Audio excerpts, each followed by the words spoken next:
So I would love to really thank all the co-sponsoring organizations, which include YWCA Delaware. I am the Director of Racial and Social Justice. My name is Becca Cotto for YWCA Delaware. Love to thank the Campaign to End Debtors Prison, Delaware Center for Justice, the Friendship House, the League of Women Voters, Network Delaware, and Tide Shift Justice Project. So what we're going to do as we go throughout, you may have some questions. You can certainly pop them in the Q&A. However, we're going to hold questions until the last 30 minutes. But please feel free. Attorney General Jennings, she's only able to stay for the first hour. So we give her a special thank you. We apologize that Governor-elect Matt Meyer couldn't make it. He had a scheduling conflict, but we really thank him for supporting fines and fees reform in his campaign platform. So I have the amazing privilege, it's like going to make me cry, but I'm not going to introduce Congresswoman Sarah McBride, U.S. Congresswoman. She was sworn in earlier this month as our U.S. representative for Delaware's at-large congressional district in the United States Congress. Before representing Delaware at the federal level, Congresswoman McBride was a senator in the Delaware General Assembly. During her time in Dover, Congresswoman McBride championed issues and legislation on healthcare access and paid family leave. She's a lifelong Delawarean and is known for her ability to bring together advocates from all walks of life, Republicans and Democrats, small business and labor, advocates and experts. I will now turn this over to you, Congresswoman McBride. Well, thank you so much, Becca. I am so proud to call you a friend and so grateful for your leadership and your advocacy. I am so grateful to everyone who's joining us on this Zoom, taking time out of your, I'm sure, busy Fridays for this important conversation. And I am really grateful to all of the organizations that have not only brought us together today, but who are on the front lines of fighting for a fairer, more equitable society, including a smarter and fairer justice system. I'm thrilled that we have so many amazing leaders on this Zoom who are going to share some of their work, their experience, and their expertise with us as we celebrate, yes, the progress that Delaware has made on eliminating fines and fees and addressing the criminalization of poverty that those fines and fees facilitates. But also, just as importantly, to talk about the work ahead of us, to reinforce that while we have made progress and we should celebrate that progress, we must never be pacified by that progress. And some of our most important work lies ahead of us. And for that conversation, as I mentioned, we've got some amazing leaders, both here in Delaware and nationally, who will be participating in this conversation. I have a number of questions for them that we will start with, and then we will open it up for audience questions at the end. I'll start by introducing our panelists. The first person who I have the privilege of introducing is our Attorney General, Kathy Jennings. Kathy Jennings was sworn in as Delaware's 46th Attorney General in 2019. In her first term in office, Attorney General Jennings released a list of top 10 legislative priorities, which included ending excessive court fines and fees, which contribute to recidivism and have created a modern-day debtors' prison for those who are already unable to pay. During her first term and thereafter, Attorney General Jennings has remained a staunch supporter of ending excessive court fines and fees. Our next panelist is Priya Sarthi-Jones. Priya Sarthi-Jones is the co-executive director of the Fines and Fees Justice Center, which advocates a justice system that treats individuals fairly, ensures public safety and community prosperity, and is funded equitably. Prior to joining the FFJC in 2019, Priya had nearly a decade of experience with the United States Department of Justice, where she worked on a wide range of issues, including fines and fees, Sixth Amendment rights, wrongful convictions, and more. Next, we have Rebecca Ash, who has spent her life in Delaware, primarily Sussex County. She has an associate's degree in human services and is currently studying to finish her bachelor's degree in social work. Rebecca is 7 years sober, and she paid off her outstanding fines, fees, and restitution earlier this year, after which she was able to also have her record expunged. She served on Delaware's 2023 Criminal Legal System Imposed Debt Study Group and advocates for reforms to the system she experienced firsthand. And finally, we have someone who is also very familiar to many of you, Miriam Deedy, who co-coordinates the campaign to End Debtors Prison, a coalition of community members seeking to eliminate poverty as an element of criminal punishment through fines and fee reform. Miriam is a former Delaware public defender and currently serves as executive director of Tide Shift Justice Project. So thank you all very much. Let's have a virtual round of applause for these incredible leaders and advocates. I really want to start, Priya, with you to sort of step back and make sure we're sort of setting the table for this conversation. As our national expert, I thought we'd kick things off with really defining what we're talking about here. Certain terms and phrases, once they enter into the public psyche, start to sort of lose their meaning within their minds. So I'm wondering, as we start, if you could walk us through exactly what we mean when we're talking about fines and fees. Yeah, thank you so much, Congresswoman. And I'm so honored to be here with all of you and having this conversation about fines and fees nationally and in the state of Delaware. Our language is really important. We often talk about fines and fees together because the experience of the person and the communities that are receiving them is a collective experience, right? Nobody is making the distinction between their fine and their fee. They are just being saddled with a great deal of monetary sanctions. But from a policy standpoint, these two things are uniquely different. They serve different purposes. They are entirely different things. So fines, which I think most people are familiar with, are monetary sanctions, and they're imposed as a punishment. So when you have broken a rule, law, whether it be criminal or civil, there are fines for that. And one of the most sort of common ways I think people experience this is that you think about a traffic citation. You may receive a fine for breaking the code or the law. And in many cases, that is considered a less severe alternative to harsher sanctions and more severe punishment. So that's what a fine is. But fees are something entirely different. Those are costs, assessments, surcharges. Really think of anything that is imposed on top of the fine that is really about revenue. It's a regressive form of taxation. And so fees are really about adding costs onto a fine in order to generate revenue for the government. When those revenues can go to fund the criminal justice system, but oftentimes they can go to any sort of government operations or any systems. And it's really, really important to understand the difference between these two things because they serve different purposes. They should be addressed differently. They should be thought of differently. And even though we talk about them collectively, and which is very important from the experience standpoint, they are different things. Thank you so much, Priya, for that very helpful overview and the difference between fines and fees. And I'm wondering if you could talk a little bit more about how they differ from restitution. I know I mentioned all of that above, but I'd love for you to talk us through those differences as well. Right. And by, definition, and this gets a little bit nuanced depending on the state, because sometimes restitution is being used as a word or a term when they are in fact talking about what is effectively fees.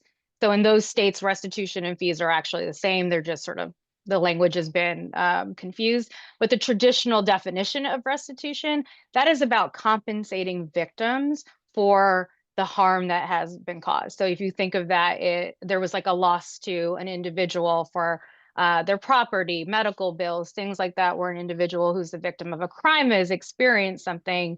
That is restitution, is making that person or individual whole. And restitution to an individual victim of a crime is also very different than restitution for businesses or other entities that oftentimes have insurance and other coverage that sort of deals with some of these things. But that is what the definition of restitution is. It is a separate financial system within the criminal justice system, and it serves also another purpose and separate purpose, which is about making victims whole. Thank you for that. And obviously, as we're talking about these issues, we can't forget that behind these broad concepts are real experiences facing real people. And I'm wondering if you could maybe illustrate a real world example. I know there's one more recently that you received personally. Could you walk us through, what we're looking at, how you got that real world experience, and what we're looking at here? Yeah, absolutely. And in so many ways, this is the simplest way, I think, to explain this concept. I live in Washington, D.C. I recently received a citation in the mail for a toll violation from the state of Delaware. Now, there's a couple things that are sort of embedded in this, which are, one, I have an easy pass. So just for the sake and simplicity of the underlying infraction, I have an easy pass. It is fully funded. It should sort of trigger when I go through the toll. And that should be, I believe it was a $4 toll that should be paid and go through my easy pass system. For whatever reason, that didn't happen, right? So that could be technical issues. It could have been whatever the case may be. And it did not trigger the activation of the easy pass.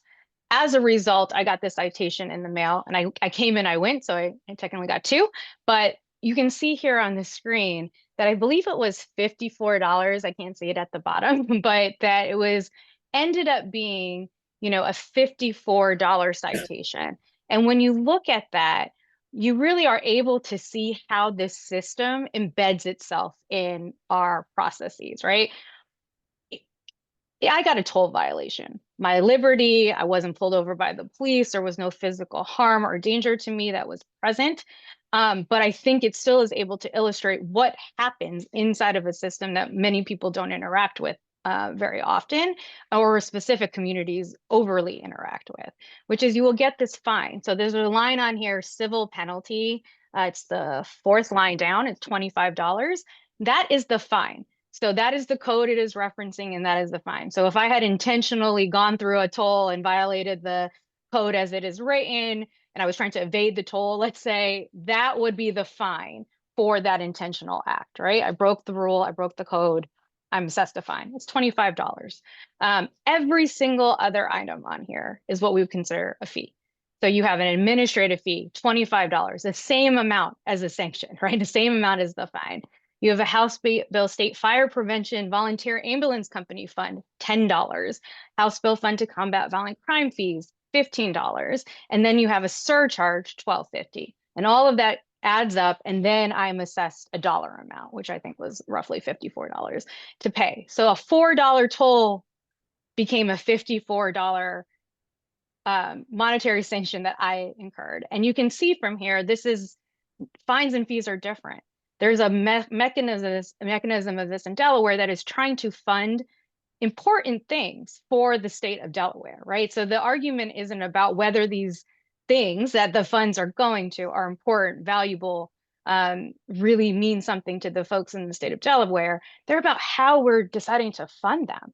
You are looking for people to violate the tolls in order to get this funding to go to something that is potentially extremely important to the state of government of Delaware to operate and function well. And that's how those things all come together. And you see this in a simple violation like a toll violation.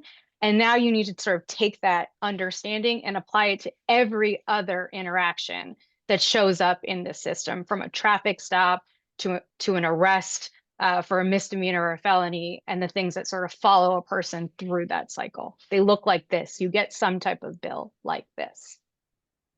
Really apt example, given that we're on here with Delawareans, and it is a powerful reminder for me of some of the pushback I would get and my colleagues would get as we would advocate for these reforms in the state legislature. And to your point, how they have embedded themselves not just in the system, but really within broader state government as a source of revenue. Delaware actually gets a disproportionate amount of revenue as a state government from tolls and revenue around the tolls. And so it's certainly a dynamic that creates pushback when we seek to do these reforms, but also to really understand the embeddedness of these fines and fees within our system. It's also important to sort of understand how we got here. And since the Fines and Fees Justice Center works around the country on these issues, you're able to sort of talk about what the landscape looks like nationally and how we got here. This is not a system that's unique to Delaware. So could you give us a an overview of when, why, and how jurisdictions around the country ended up with these systems? Yeah, and I think it's one thing I want to just lift up from the last example before I answer that is I'm in a position now in my life where I got that $54 ticket. I actually got two, so I got $108 worth of citations for $8 toll. And I was able to deal with it. Whether that would have meant paying it or taking the time and ability to understand and navigate the process and then send them the check to actually just pay for the tolls and prove I had an easy pass. But I had to spend time actually resolving this, dealing with it, and bringing it back to something in order to move on. And I think that's just really important to highlight because I am able to do that. And that's also not something everyone is able to do as easily and efficiently as I did in that circumstance. And we really did get here because of funding and fiscal decisions along the way. So, I really want to orient that fines and fees is moving adjacently with other public finance and tax policy issues that have unfolded over history. And there was a time where state and local governments were getting a great deal of their funding for their criminal justice system from the federal government. And as the criminal justice system at the state and local level itself grew over a time period where we were criminalizing a great deal of things. We had broken window policies. We were making a lot of arrests. We were doing long sentencing. The system itself grew exponentially. And that was happening at the same time funding was shrinking exponentially and tax policies were shifting in ways that were not taxing folks in a way that could fund the growth and fund those systems. And so then you had governments moving towards these types of choices like fines and fees in order to generate the revenue they needed to operate their governments. And that was something that has such a low barrier of execution and need for buy-in because, as you know, tax policy is really difficult and it creates a great deal of bipartisan effort, conversations, interest from the community when these things are happening, but not this. People can slowly add on a fine here, a fee there, let's do this. And if you look at any of them individually, they may not look that big, $1 here, $10 here, $15 here, 25. It's the compounding nature.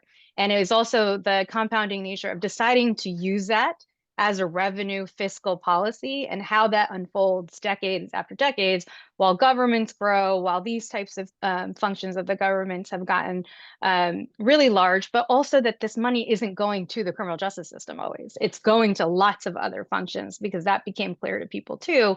We can just use it as a revenue stream. And so that happened all across the country. And when something like the Great Recession hit, where governments are really experiencing that restriction on their state and local budgets, they once again turn to fines and fees as a source of revenue to really deal with those holes and not think about the long-term sustainable revenue choices that needed to be made in order to stabilize their funding, their governments or operations, and also ask themselves the tough questions about the size and operations of these systems and what is really necessary in order to operate a safe community and safe governments that are serving the people. Thank you, Priya. That's super helpful overview of the issue and the landscape. And before I bring in Attorney General Jennings and Miriam to sort of talk about the work we've done and the work that remains to be done, I do want to sort of add some more meat on the bones of the issue. And you gave Priya a really great helpful example with the toll fine and fee. And obviously with your experience, you were able to get through that and have the resources to pretty quickly get through that. But obviously that's not the case for many people and not always the case for different fines and fees. And so I'd love, Rebecca, for you to tell us a little bit more about the experience that I mentioned in your introduction. And can tell us a little bit about your story and then perhaps walk us through this sheet from March of 2023, which I understand goes through your outstanding court costs at the time. Hi. Yeah, so I do not have that sheet. Could you put it back up on the screen, please? Becca, do you mind putting it up for folks to be able to see? Thank you. Sorry, I just moved and I have no idea where any of my papers are right now. Oh, no worries. Okay, so I 7 years sober. Just 7 years this past December. I had a problem with opiates, and along with opiates, usually comes problems with the law. Most of my charges were things like driving without a license, um, misdemeanor theft, possession charges, paraphernalia charges, things like that. This is 4 cases of mine that I was paying on when I was on that study group. Surprisingly enough, the bottom 2 I didn't even know I had until Miriam found them for me, which was very surprising. Because you would think they would tell you that you owe money to another court, but they don't. You're just kind of expected to figure it out on your own. And then another quick thing Miriam had taught me was the first 2 numbers of the case is actually corresponding to the year it was created. So 3 of these cases are from 2017, and that one that's the second from the bottom was actually from 2013. I was still paying on. The biggest one at the top was originally 3676. A good portion of that was restitution to somebody, but I believe that was like no more than 2,100 of it. So the other $1,000 was a mixture of fines and fees, and that had been the one I was paying on the longest. I know that case number says 2017, but it had gone through the court so many times, it was recycled at that point. Every time I didn't pay and I would get rearrested on it would become a new case, and it would compound and grow to be more. So that's kind of how that one got to be so excessive. The bottom 2 are actually supervision fees I didn't even know I had. You have to pay $200 to be on probation. And unlike the courts, if you don't pay them, they don't send you a notification to let you know that they're there. That's how come I didn't know they existed. The thing with the courts is it's kind of very, very scattered, and you kind of have to you have to play like hide and seek with some things a lot, or like a find a game to figure out if you have these things, because one of these is Superior Court, so I'd have to go to Georgetown and go upstairs. The other one would be CCP. I'd have to go downstairs. I think one of them was transferred to what I believe is called I had it up, I really did. One was transferred to what is called like OSCCE, which is, if you're in Sussex County, was behind the court building by the JP court, and so it's kind of like really hard to keep track of all of these as well. I can only imagine how challenging it is to navigate both a number of different sort of fines and fees, but also a number of different systems to actually address them. And first off, thank you for sharing a bit more about your experience, a bit more about this process, because I'm sure it's not easy to always come forward and share these experiences publicly, but it's powerful to see you take that experience and transform it into this purpose and this progress. So how long did it take you to pay off? My understanding is you've been able to pay off all these fines and fees and restitutions. How long did it take you? And I'm curious if you could talk us through some of the ways having these fines and fees has been difficult for you and really held you back. So my first case, I believe, was in 2012. Like I said a little bit with the other one, what happens a lot of times when you can't pay a fine is you get a capias for you. It's similar to like a bench warrant for the other places. So that's automatically, at least when I was going through this, it was like 25-ish dollars. So that's another $25 added for a capias fee.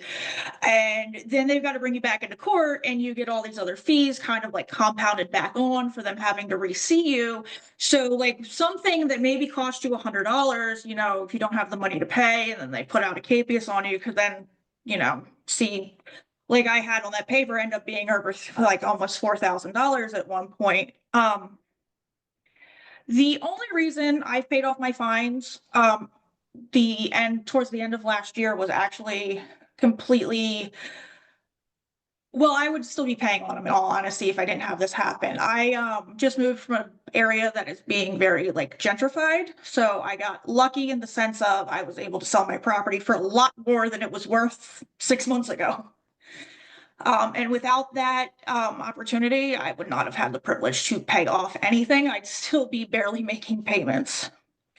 Another way the fines and fees are have really impacted me was there was a period of time where I didn't think I was going to be able to go to college. Fortunately, one of the judges took pity on me and kept one of my cases in Superior Court instead of Superior. So it was a felony, because in Delaware, we have what's called the SEEDS program. And if you have a felony, you don't qualify for it. And I wouldn't have been able to afford college without it. So I wouldn't, you know, wouldn't be here being able to tell this story or going for my social work degree if that would have happened. And just, you know, overall the financial burden up until like a couple weeks ago when we, you know, sold the other house and bought this house, it was basically paycheck to paycheck. It was really tight. I didn't have an extra $50 every week to pay towards this. You know, a lot of times it was, do I pay the electric bill? Do I go buy my medicine? Do I get groceries this week? You know, I can't, you know, $50 is really trivial for some people, but in like a lot of situations, it's a lot of money. It's very hard to have to make those decisions. Like it's very hard. It's Yeah. who wants to decide between eating that week or going to jail? There was a point, I actually have the letter still saved. I believe we were in the middle of the study group, so it had to be late 23. I was actually in the process of writing my judge to ask to go back to jail in exchange for forgiveness of some of the fines, because it had just become too much. Mm. Mm. I mean, just hearing about the impossible choices that you face, and frankly, the cruel choices that you face is heartbreaking, and really does give life to these issues. And I am so sorry that you've had to face that. I am glad that you are on the other end of that experience, but it clearly, many people don't get through it. And I know it wasn't easy. So thank you for sharing that. And I want to shift to Attorney General Jennings. As I mentioned at the in the introduction, that one of your top 10 legislative goals in 2021 was ending excessive court fines and fees. I will say, you know, you've been really a leader here in Delaware and nationally in reimagining our justice system to be smarter and fairer. And so I'd love to hear why this was, and I'm sure still is, a priority for you and your office. Sure. Thank you, Congresswoman McBride, for hosting this panel. And thank you, Priya, for the background. And Rebecca, thank you so much for sharing your story. By you telling us what you went through, it is very real and personal. And so helps keep me going. Thank you very much. So before I became Attorney General, I spent a lot of years in the criminal justice system, working both as a prosecutor and in defending people accused of crime. And one of the young men I met at the Achievement Center, which is a reentry center in Wilmington, was on probation. And he and I became friends, and I was trying to help him out. I'm sorry if this is beeping. It's not, okay, good. I was trying to help him out, trying to make sure he didn't return to jail. And one of his charges, one of his convictions was trafficking in drugs.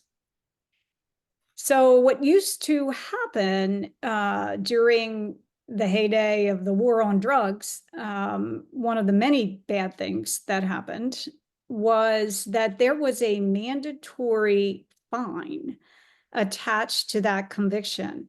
And it wasn't $10 or $20. It was tens of thousands of dollars. And this poor young guy on probation still had, I think, $20,000 left on that mandatory fine. The court had no choice but to impose it. It was outrageous. He had to choose between sending Christmas presents or getting Christmas presents for his children and making that payment. And unfortunately, he got an arrest warrant as a result. That opened my eyes, quite frankly. That was the beginning of this journey I've been on to eliminate fines and fees for people unable to pay. So I'm always grateful to him for bringing that home to me. And so when I entered office, I thought, why are we doing this? It's a spin cycle of injustice, right? First, we impose fines and fees on people who we know they can't pay them.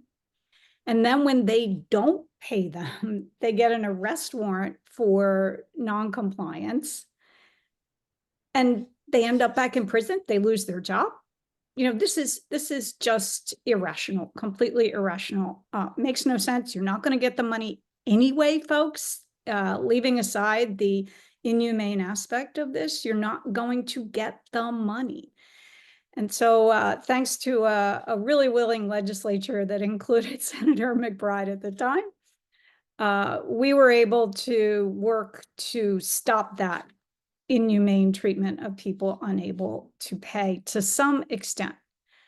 Having said that, and I advocated very strongly for HB 244, which was the first bill, it has been successful, and yet it is just a start. So having these fines and fees is a real barrier to people re-entering society and people trying to get jobs, just like the inability to get clean slate. Expungement was the first bill we fought for in our legislature to give people a chance at getting a job and wiping their record clean. It's been hugely successful. We need more people to apply and more people to get mandatory expungements. So but I can tell you thousands of people have been helped. And reducing fines and fees, eliminating them for people unable to pay them is an absolute must. So that fight has to go on, but it's a great investment in our community because we're promoting rehabilitation when we're not putting up unnecessary barriers. I am hugely grateful to the people who sponsored this webinar today and also for the advocates for their continued work. There are still too many fines and fees on the books. And it became, as I think then Senator McBride knows, it became very challenging to get this law passed because these fees fund court programs. They fund our fire service, and they fund a whole lot of other things that have nothing to do directly with the crime at issue. So continued work is necessary so that there can be other funds for agencies that don't depend on people in a position of poverty paying. That just has to keep happening. Thank you so much, Attorney General Jennings, for that commitment, for that summary. And I'd love to, while you're still on, dive in with you a little bit more about what needs to happen next. You know, there were some bills that I was proud to be a sponsor of, some of which have passed, some of which haven't yet. So I'd love to hear a little bit more from you about what some of the next steps are and what more we need to do as a state. So let's talk first, if we could, about what was achieved Yeah. in 2022. The omnibus bill that passed then prohibits a court from imposing on a child, yes, a child, or the child's parent, guardian, custodian, or custodian, any fine or cost. The cost of placing including the cost of placing a child in a residential facility or any assessment in that regard. It prohibits a court and the Department of Transportation from suspending a driver's license for non-payment of a fine, fee, cost, assessment, or restitution. Previously, you could lose your driver's license if you failed to pay your fines and fees. Prohibits a court from charging a defendant for cancellation of an arrest warrant issued for non-payment. Prohibits a court from charging a fee for making payments at a court-designated kiosk or internet-based court payment system. And prohibits a court from charging a defendant for periodic or late payments. It eliminates the Office of Defense Services fee and the probation services fee. Yes, Rebecca, you are right. It used to be a fee just to be on probation. And so, you know, some of the more egregious, obvious, inequitable fines and fees have been eliminated, but there are many others that are still on the books. And so we have to keep working at it. And quite frankly, there has to be other sources of funding for the courts, for the fire system, so that we're not depending on something totally unrelated to the crime at issue. I'm really glad that now in Delaware, you are not losing your license when you can't pay a fine or a fee.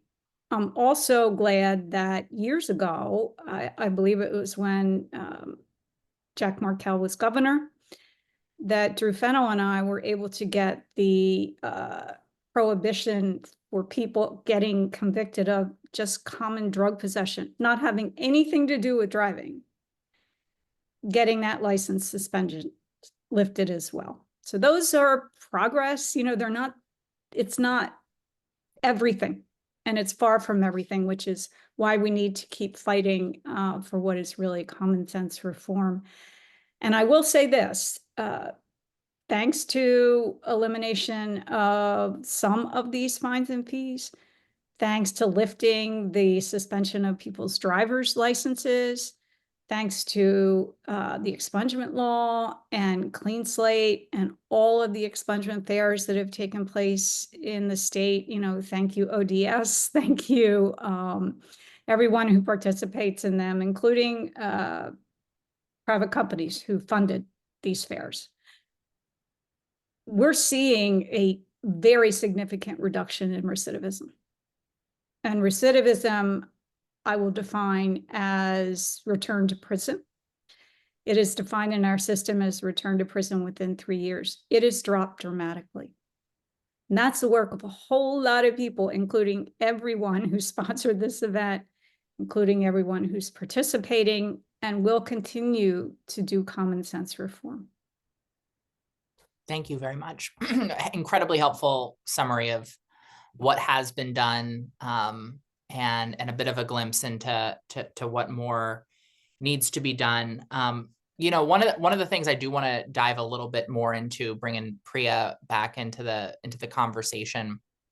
You know, we've been talking about all of these fees and how they often, and fines, and how they contribute to revenue. But it's really also not quite that simple. It's a bit more complicated as a revenue stream for the state than a lot of other sources of revenue. And the AG touched on the fact for around the need for us to find other sources of revenue. And so I'm wondering, Priya, if you can talk a little bit more about the economic impacts on our government by funding services through these revenue streams. Yeah, I think, Rebecca sharing her story of how this impacts people, right? The people who are living in the States and what that means is really powerful, and may not in and of itself be enough to compel some people to act, right? Even though I think many of us are very compelled to move for these very specific reasons.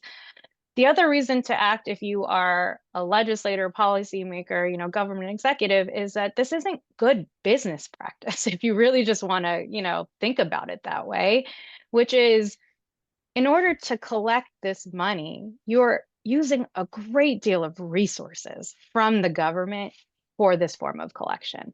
There has been research that's been done where we are able to collect some data and look at this, which in and of itself is its own problem, right? The transparency and understanding of this. And where we have been able to do that, there was a Brennan Center report that was done. It costs 41 cents to collect $1 in some places. And then when you think about if you are using incarceration as a part of your system of collection, as Rebecca was sort of alluding to, this like, let me go pay my time by staying incarcerated in some way, that's costing folks $1.10 to collect $1 in places, right? So if you just want to look at it from a completely business and government operation standpoint, it's not a good use of money. That's not a good use of resources. That is not good collection rates on collections from that angle. When you look at the IRS, that's 150, that 41 to $1 is 115% more than it costs the IRS to collect on their outstanding taxes, right? And so when you're just, if you have to put it in that box where you aren't compelled by some of these other things, then it is not a good use of revenue, of resources. It's not a good use of police, which are oftentimes the primary government actor that is being asked to do the collection of this money by their interactions with people through driving or citations or issuing warrants or whatever it may be. And then the other side of it is that when you are talking about criminal fines and fees, the premise is that you are relying on crime in order to generate revenue. And so those two things should never be together for a government seeking to stabilize its revenue, seeking to operate, seeking to create safe, thriving communities. That you need crime, you need people to break the law, you need police to be looking for that in order to translate that into revenue to go to fund some of these really important things. We do need courts. We do need fire, ambulance, right? We do need these essential parts of government. And so to sort of have something so important then come from something so unreliable, so harmful. And then when you think about the GDP, the economics to the community, when you think about, the individual, you take a Rebecca story and amplify that. When someone is foregoing rent, housing, medicine, consuming in order to pay this, that all has other economic implication, right? Including the instability, the mental anguish. And when you specifically take an example like Rebecca, where she had a maybe once in a lifetime generational opportunity to economically mobilize herself and her family, part of that opportunity was taken from her in order to offset these fines and fees. And so that holistic approach to what government's role is, the communities they serve, what we're using to do it, and the economic impacts has to be looked at a wider scale than just revenue in, revenue out on a spreadsheet. Yeah, the inefficiencies, the barriers, and the perverse incentives are manifold.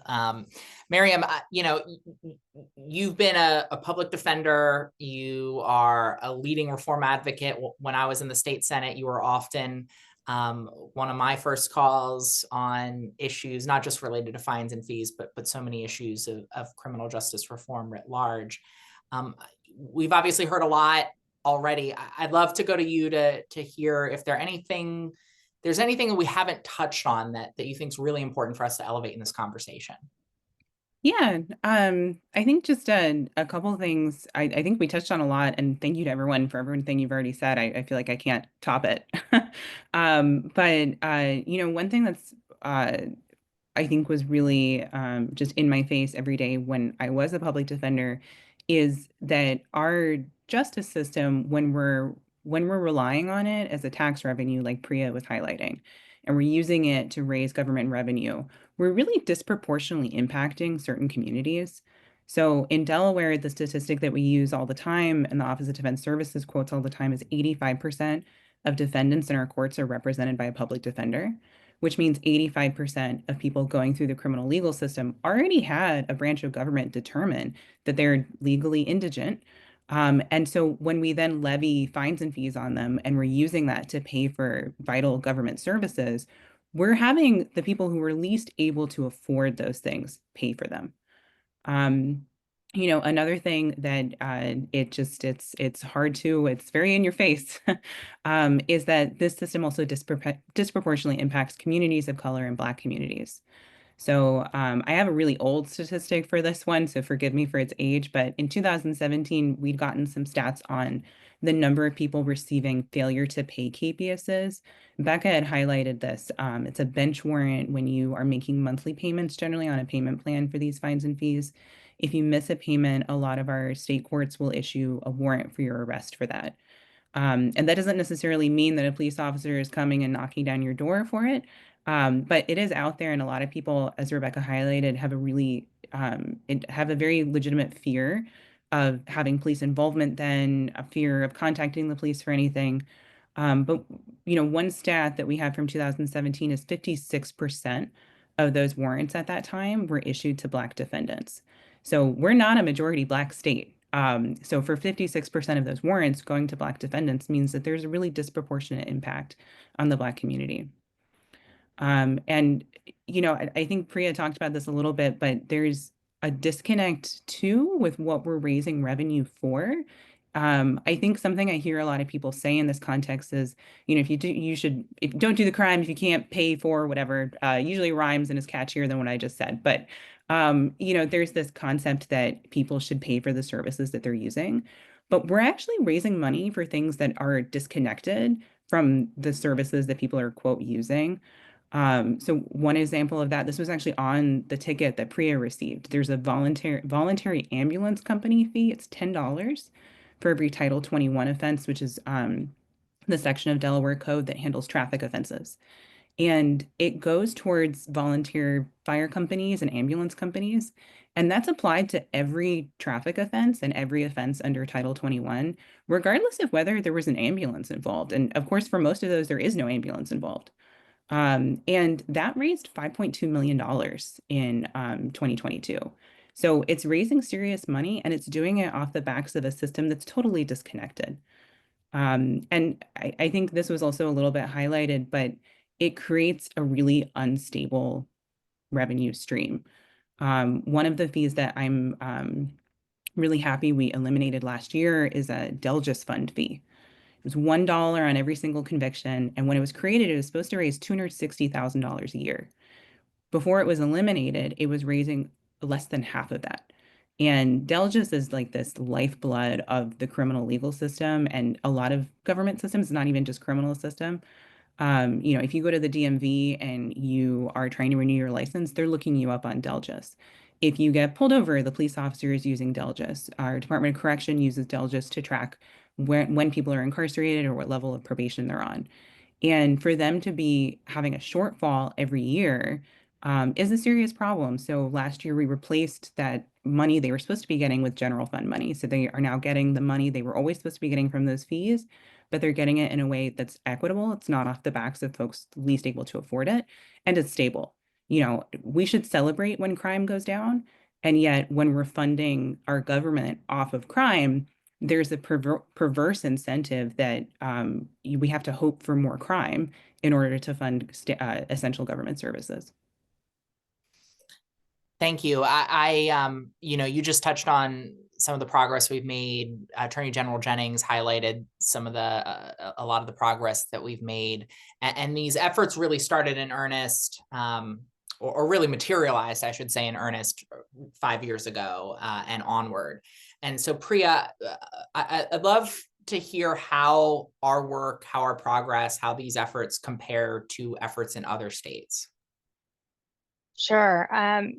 About 5 years ago, when we really started working closely with groups in Delaware on addressing some of the fines and fees problems in the state, there is this national sort of ranking of states that it's really hard to compare them because you're not comparing oranges to oranges, but there's some attempt to look at policies across the country and see which are particularly harmful, and when they're in place, get rid of those. And Delaware ranked towards the bottom. And Miriam may remember this closer than I do. It may have been 48, 49, but it was definitely one of the bottom states in that ranking. And since that time has really moved up by trying to start by addressing some of these most harmful policies that have been unfolding in the state that Attorney General Jennings really spoke to. So when you're suspending someone's driver's license for unpaid fines and fees, that is particularly problematic for a variety of reasons. That's something that the state was doing. Issuing juvenile fines and fees, that was something that the state was doing. Certain collection practices and fees that were being assessed, and not having proper ability to pay. All things that the state was actively doing in the negative direction at the time.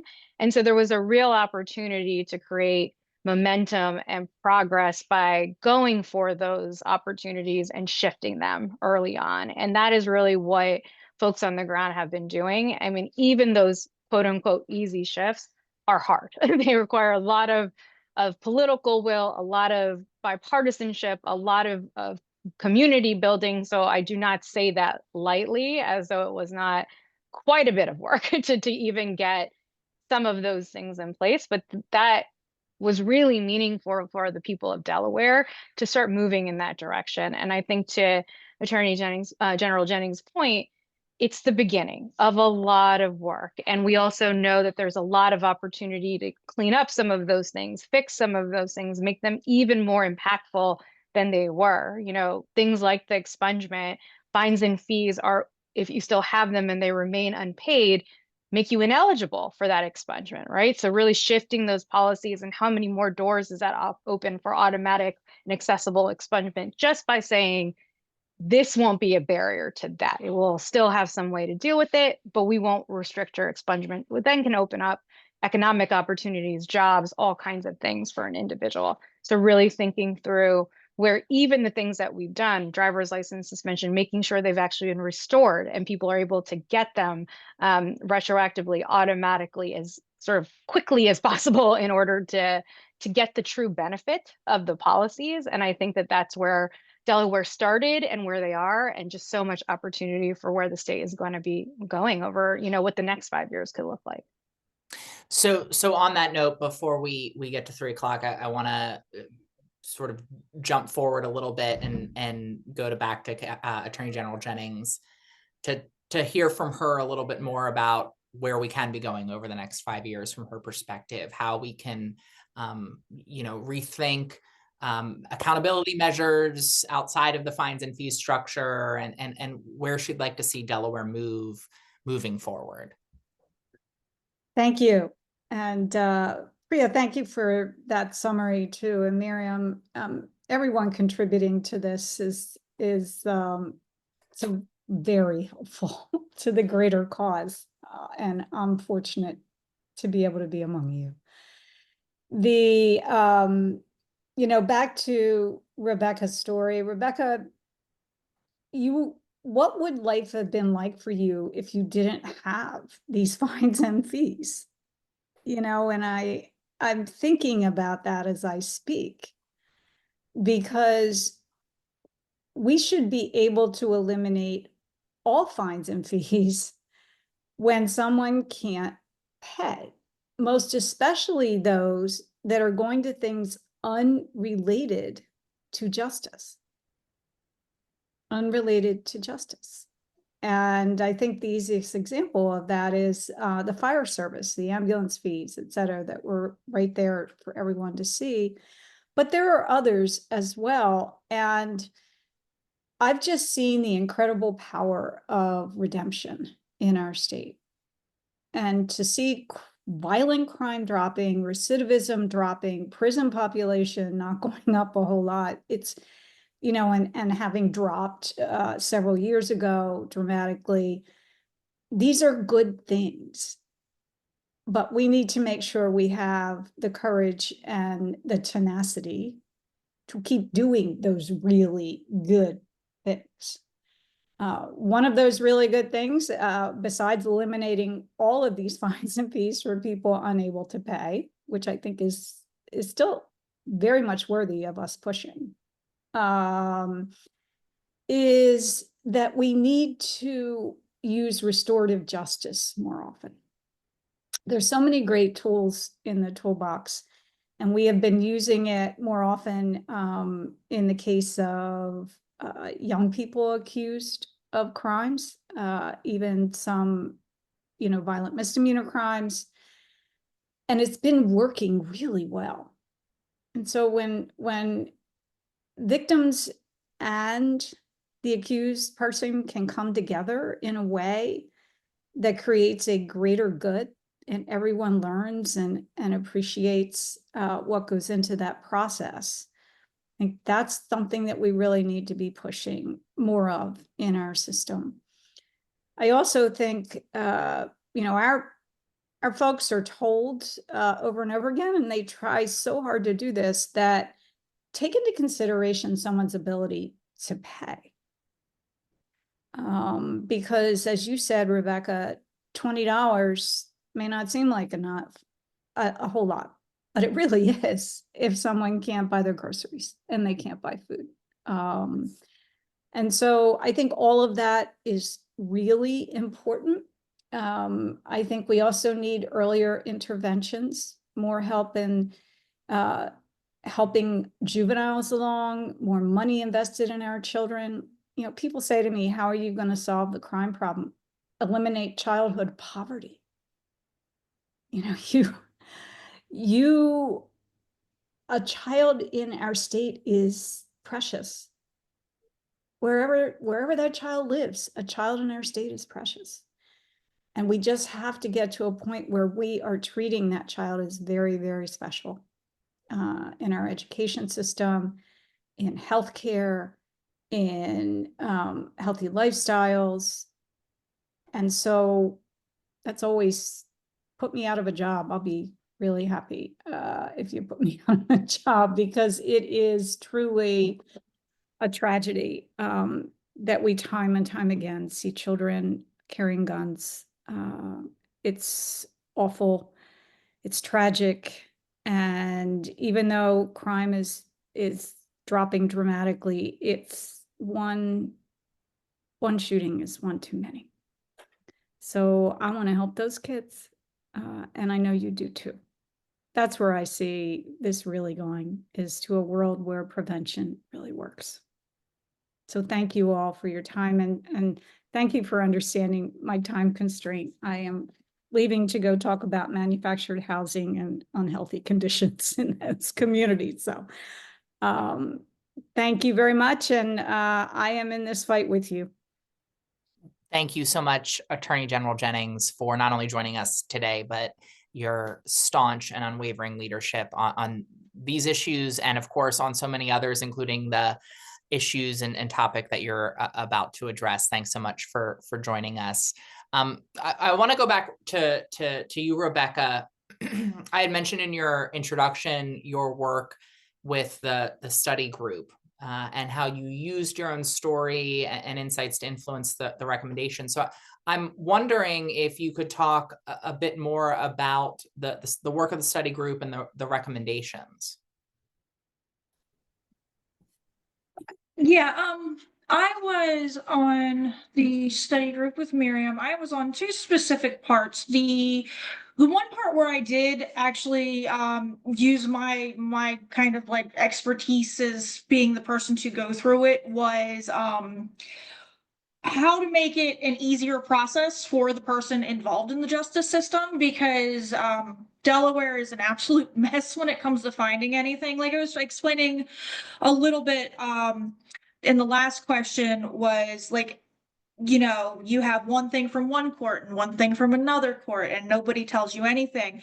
That gets even more confusing when you try to pay it online, because it's 2025 at this point. Everything's paid online. You, in order to do that, you need to know exactly what court it's from. You need to go to that specific website, and you need to have a case number. So one of my big recommendations was to kind of like streamline the process. There's so many other systems in the state where it's just one website for everything. You type in your name and something identifying, whether it be like, I don't know, one thing needs my license number, something else needs like the last four of my social, and then everything that I have like with school, and then everything I have like populates. So that was one of my biggest recommendations, was to kind of like make it a little easier, because I really did want to pay my fines. I really did. There was several times I was pulled over and I was asked, "Are you aware you have capias?" And I had no idea, because I didn't even know these fines existed half the time.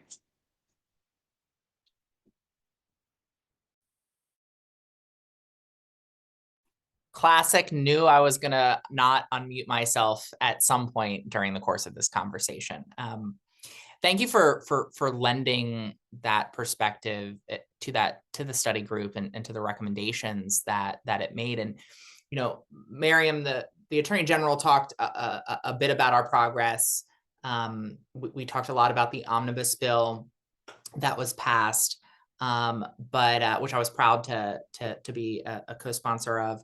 But there have been some more recent bills as well that I was proud to sponsor when I was still in the General Assembly co-sponsor.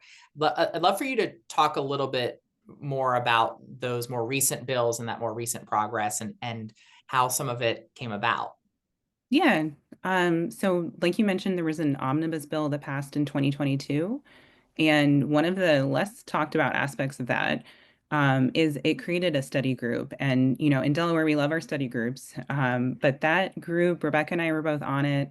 But it was a really large group of folks that were on it, kind of covering all the different agencies that are affected and work in this system. Met all throughout 2023 and came out with a final report just a year ago. And I really want to just mention briefly how I think lucky we are in Delaware to have so many people who were willing to put a lot of work into that study group. It ended up having unanimously supported recommendations.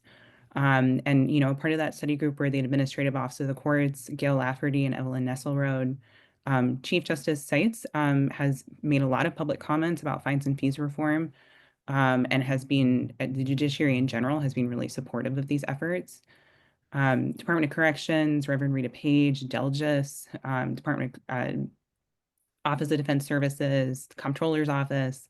It's really been like a big effort. Also, of course, I just want to make sure I don't forget to mention Senator Brown and Representative Lynn, who had been prime sponsors of the legislation that created the study group, and then they led the efforts throughout the year on that study group. But it came out with recommendations to eliminate a set of fees as a priority, and then also to, as Attorney General Jennings mentioned, create an ability to pay system so that when people are sentenced, the courts will hopefully, the recommendation was to give the courts the ability to look at how much someone is making and actually create a hardship exemption under certain circumstances, like if they had means tested public assistance, that they wouldn't get fines and fees, because we already know that there are people who would be unable to pay them. And so the first round of those recommendations were passed this last year. There were 3 bills that were passed, and they eliminated a number of fees. One of the fees that was eliminated was the Delgis fee, which I already mentioned, but there was also a whole slew of them. And a lot of them are things that I think, you know, these were prioritized as the first fees we should look at, because there were ones that have a big impact on people, and we thought we can do this. You know, one was an interstate compact fee.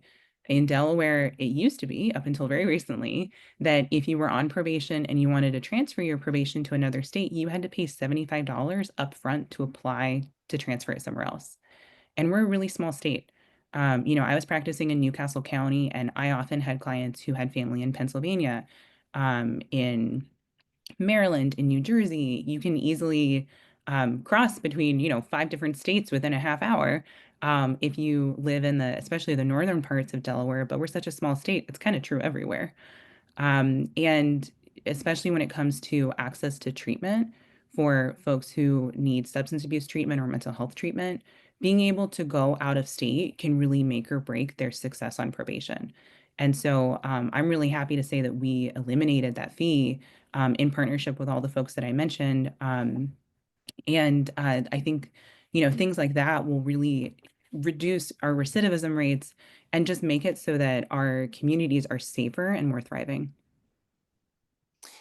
Thank you for that. And it is a testament to, one, the advocates that these bills have passed, and unanimous bipartisan support is not something that we often hear about in our politics right now.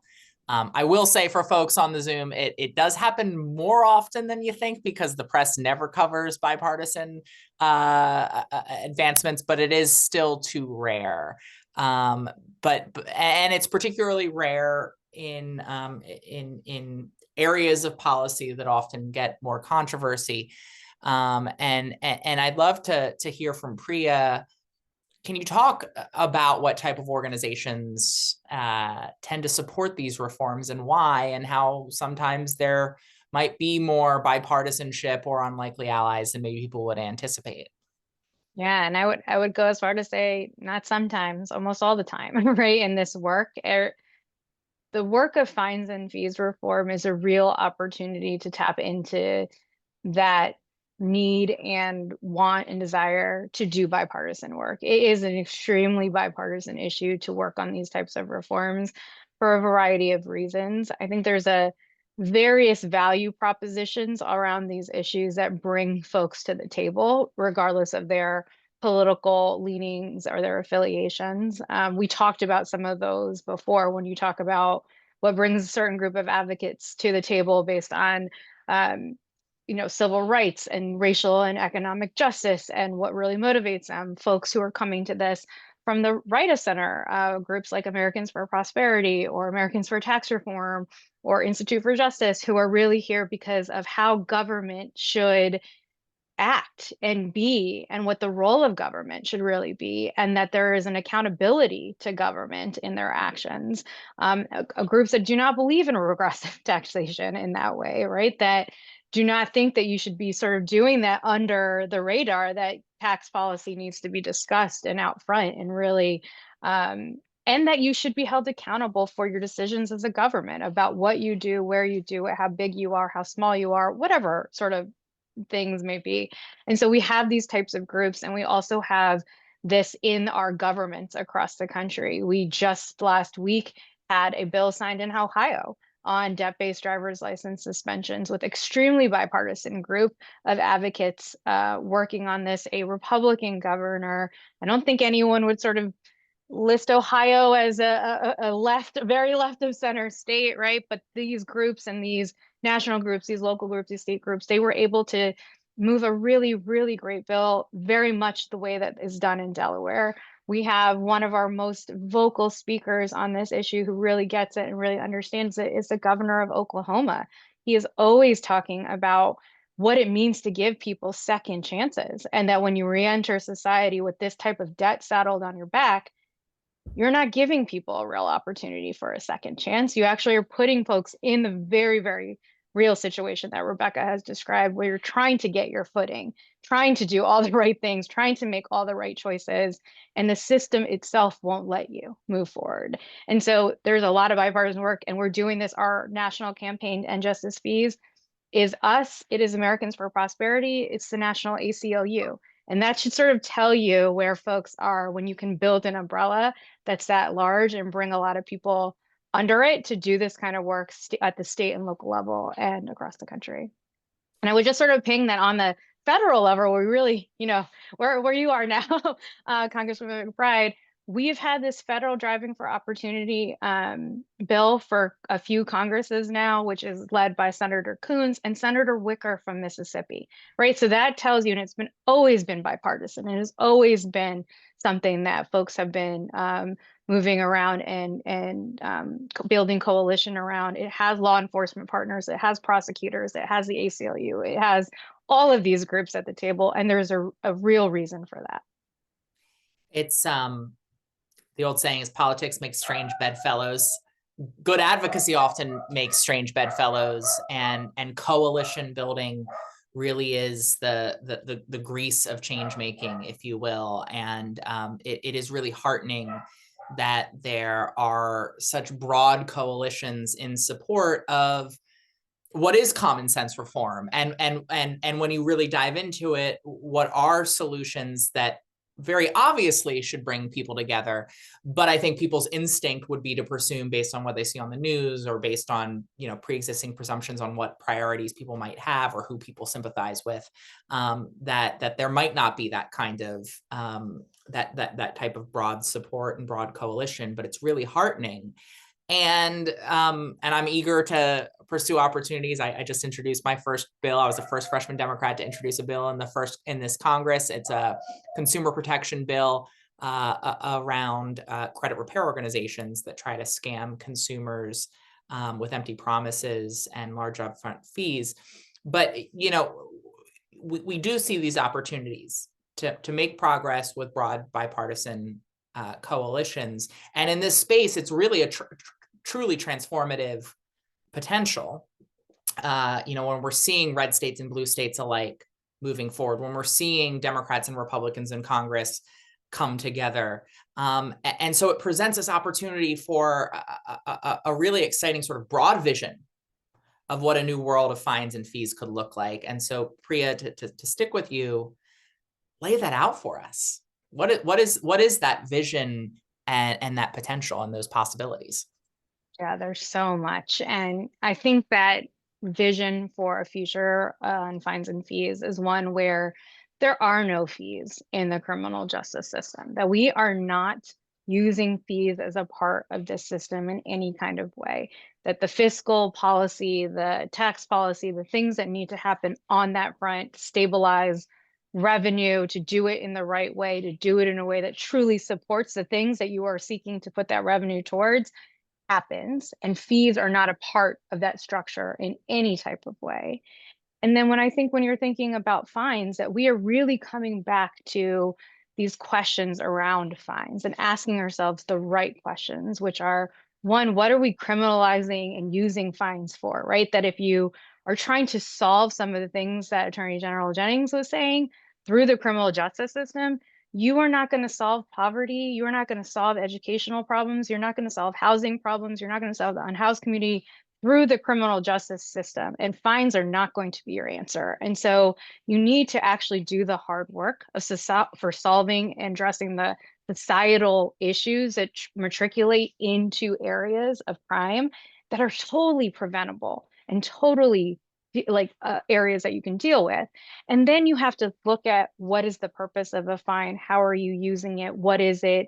And apply these models of equitable principles to like ability to pay. What does it truly mean to say a person has the ability to pay? Because if we are creating a system where as long as I can pay for the crime, I can do it, that's not what we're seeking, right? So they really having to answer that question is, okay, well, if I have $100 or I have $200, then looks like I'll do this, cost risk benefit analysis and commit the crime. That's not what we're going for, right? And so really trying to apply the types of principles and innovate in what it means to do meaningful ability to pay and do some of those common sense things that Miriam has really raised, which is if 85% of your criminal justice system is comprised of people who have already been deemed to be living in low financial circumstances, what is the purpose of a fine? And what is the purpose of these mandatory $20,000, $30,000, $40,000 fines that people will never get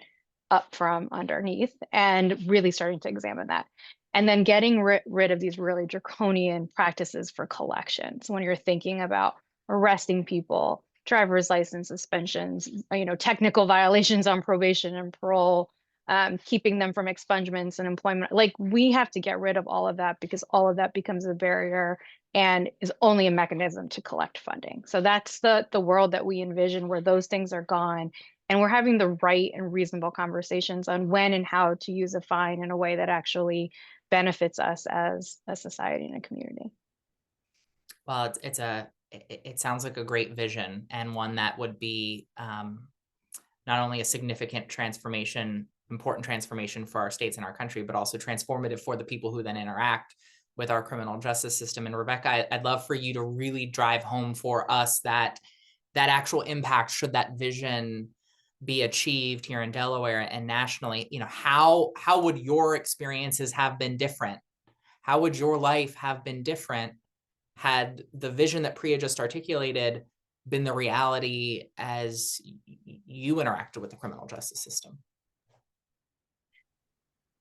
So a lot of what Priya was just saying would have been nice to see. It seems like we're kind of in this little loop where we punish somebody for doing something wrong and then expect them to get better without any help. And if I would have just been, offered the hand that I was offered my last time when I was released from prison in 2018, at the beginning of it, instead of being, assessed all these fines and then just thrown back out into the world trying to figure it out on my own, I don't really think I would have been as bad off as I was, or, even started using drugs again, as kind of as bad as that sounds. Cause it's, in a way, it's like, I wasn't, I know using drugs was my choice, but I wasn't offered any help. I was thrown out of jail in Wilmington. I lived in Sussex County. I was given 2 bus tickets to get home. The bus route in Delaware downstate is like non-existent unless you live in like a really populated area like Rehoboth. And then I had these fines. I didn't have a driver's license because I had these fines. So now I had to try to find a way to work. And if if these fines weren't assessed on top of a punishment I was already given by being in jail for a year, I could have gotten right back to rebuilding my life. I would have been able to get my driver's license back right away. I would have been able to start working right away. I would have been able to, comply with my treatment better, because we only have one task office and probation office in actually, I think we have 2. The one I'm familiar with is Georgetown, but Sussex County is, even though Delaware is small, Sussex County is still large. And if you don't have a driver's license and you have to go from one side of Sussex County to the other, it takes a minute, especially with this bus schedule. Because I lived on a part of 24 up until like a couple of years ago when they started really like gentrifying the area. The public transport was non-existent. So without all of the extra fines and fees on top of everything, and then me not being able to pay them and it compounding into even more, I probably would be done school right now. I'd probably, have my license in social work. I probably would be doing so much more than I was, because I was held back for so long. And fortunately, I was able to get out of the circle, but a lot of people I know still aren't. They're still stuck in this like circle of despair, because it is, once you get involved in anything in the criminal system, it is so hard to get yourself out. It truly is, and to your point, thank you for sharing that. We we cannot expect people to get better and back on their feet if we are trapping them in a vicious cycle, and frankly re-traumatizing them over and over and over again. Miriam, I know we're not here to talk specific legislation next steps, but I would love to hear from you. If you could paint a picture of what Delaware advocates' vision for a fines and fee system is in Delaware as we look forward. Yeah, I mean, what we really envision is focusing on the things that everyone's already agreed on. So we really want to see ability to pay happen in Delaware. even though some of those really bad fines, like A.G. Jennings had mentioned, where it's tens of thousands of dollars for drug offenses, those aren't around right, anymore on our code. We still have a lot of crimes where they're mandatory minimum fines, and judges have no discretion but to issue the minimum fine when someone is convicted of that. A lot of the fees we have on the books, judges also have no discretion to waive them.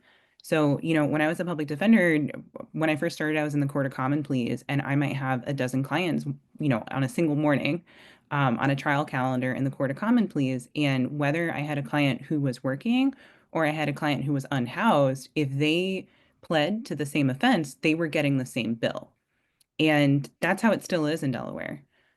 So having a system like was outlined in the study group report so that we are giving a more realistic bill for folks would make a huge difference.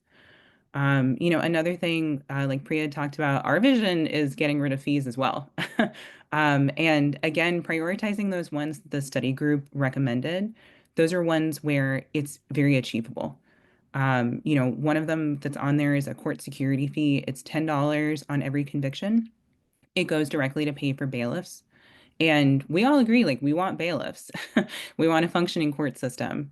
But it's another revenue source where they are assessing a lot more money than they're able to collect because they're assessing it on people who can't afford it.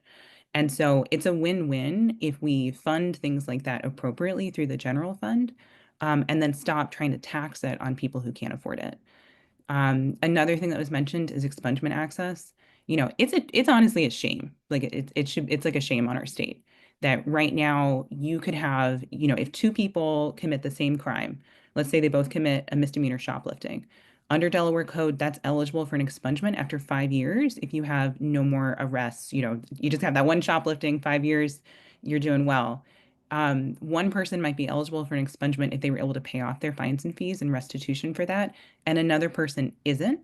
And the person who's able to pay that off, they're able to take it off their record. They can apply for jobs. They never have to explain what happened, that they got that shoplifting on their conviction.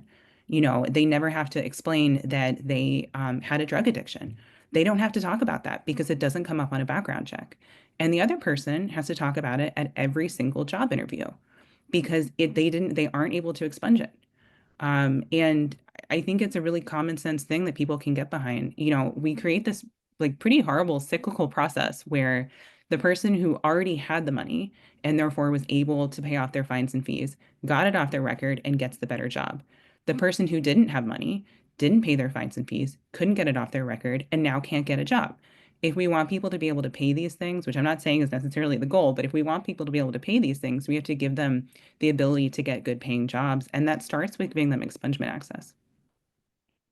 That's a fantastic flag and a really great note to transition to just sort of one question from the audience that we've gotten that I'd sort of like to ask of each one of you. And really with Miriam and Rebecca, I'd love to hear your thoughts. So many of these issues are invisible to folks who aren't interacting with the criminal justice system, or to Priya's example, who sort of have the means to quickly resolve some of the more sort of day-to-day fines and fees that they may face.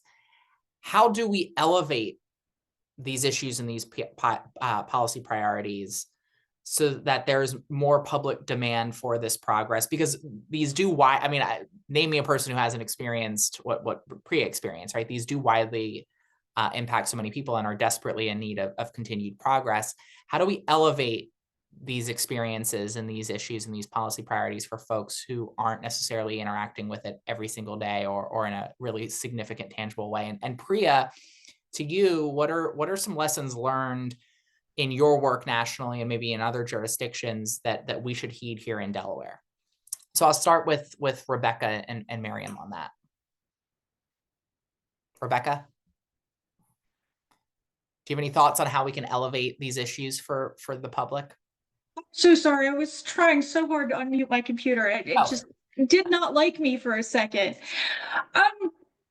Miriam's kind of really like the brains behind a lot of the stuff. She's the one that got me into, pulled into this world. As far as how I go about elevating it, the best I can do is I can just share my experience. Nobody's going to know about it unless I'm loud about it. I've been told often that I shouldn't go around. I shouldn't tell my story. I shouldn't tell people I was a drug addict. It's like it makes people look down on me. But the only way we're going to fix this is with education, and you can't educate somebody on something if you're keeping it a secret. It's the best way I can say to elevate any of this is to just, be loud and tell everybody I can.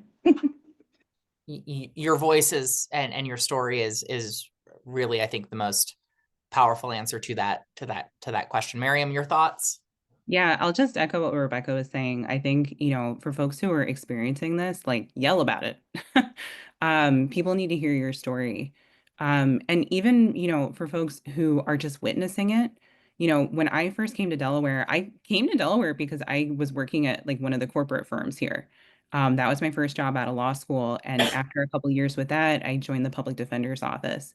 And my first, I don't know, year in the public defender's office, I think every day I had something I saw where I went, that can't be, that's so wrong.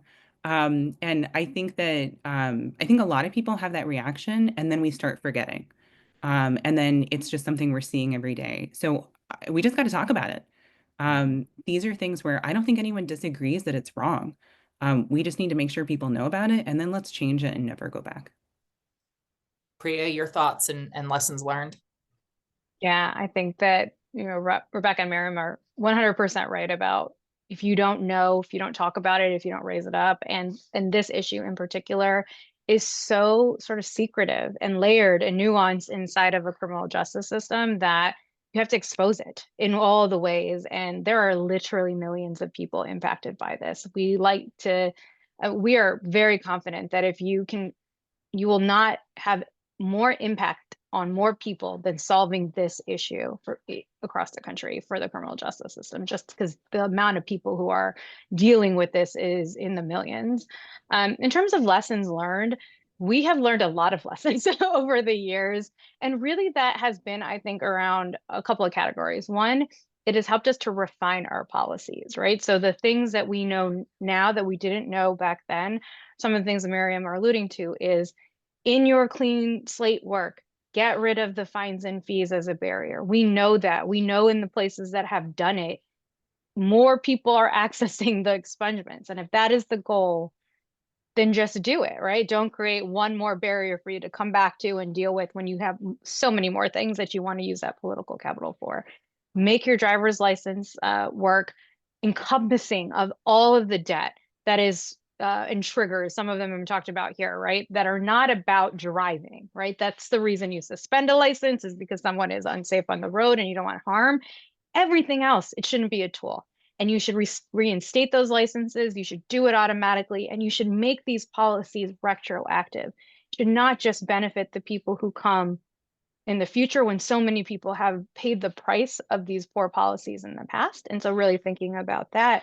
I think the other category of lessons learned is really about building strong bipartisan coalitions. Like, we do not have to agree on every issue in every space for us to work together to solve things we do agree on. And we're going to forego the opportunities for good and meaningful progress on the things where we do agree, because we don't agree on something else. And we can just resolve it. I'm not going to talk to you about that. I'm not going to work with you on that. When that day shows up, we're not going to be on the same side, but today we can be. And what does the power of doing things together, what does that create? Because I have found, I'm born and raised in the South. I've worked with a lot of people that didn't get me or that I didn't necessarily get. And we worked well together because we were able to figure out what we did agree on, what we were able to do. And that builds goodwill to do some of those harder things, because I can't treat you a certain way once I know you, right? I can't treat you and talk about you and, alienate you in a way when you are a real person to me. And doing projects together, work together, it builds that building block for the next thing. So I really just encourage people, especially in these political climates, to do that hard work. You are preaching my gospel. Yes, Priya, we have to be willing to build coalitions with people who we don't necessarily agree with on other issues. We can be intersectional, we can be in solidarity, and recognize that to build majoritarian coalitions in a pluralistic, diverse democracy, you're going to have to work with people who you disagree with on other issues. Thank you for that. Miriam, we're at time. Where can people go to plug into ongoing efforts? Yeah, and I was just going to say, I was seeing some comments in the chat about folks wanting to get involved. So the campaign to End Debtors Prison, I'm going to put my email in the chat. It is my direct email. And I check it. I read everything on there. So I want to encourage people, if you want to get involved with this work, like we're having conversations now. We have monthly meetings. Everyone is welcome. I mean that truly. And I just welcome you to come work with us in whatever capacity that is. Whether, if you're directly impacted and you want to just share a story or you want to come to one thing, but you don't have a lot of time, that's totally fine. If you just feel inspired by this and you're a comms person and you want to do that, that's totally fine. I think it takes all of us working together to make these changes happen. And please reach out to me. I live in Delaware, I'm in Wilmington, and we'll get coffee. So please do get involved. I think something that's amazing about Delaware is that we're small, so you can have a really big impact fast. I had never talked to an elected representative until 5 years ago. And I had never read a bill, like a draft bill, I think, until 5 years ago. And that's okay. I think it can be a really short on-ramp with these things. There are a lot of ways to plug in, and we're happy to work with you and get you up to speed on things. So please reach out. Well said. And thank you to these three amazing advocates. Of course, our Attorney General, Kathy Jennings, all of the organizations who brought us together and who are doing this work. I learned a lot over the last hour and a half. I hope others did. Thank you to everyone who joined us for this informative and important session. We've made a lot of progress, but we've certainly got a lot of work left to do. And with that, I'll turn things over to Becca and Miriam to maybe close us out. Yeah, I'm going to echo the thanks. Thank you to all our panelists that were here, including Attorney General Jennings, and thank you so much, Congresswoman McBride.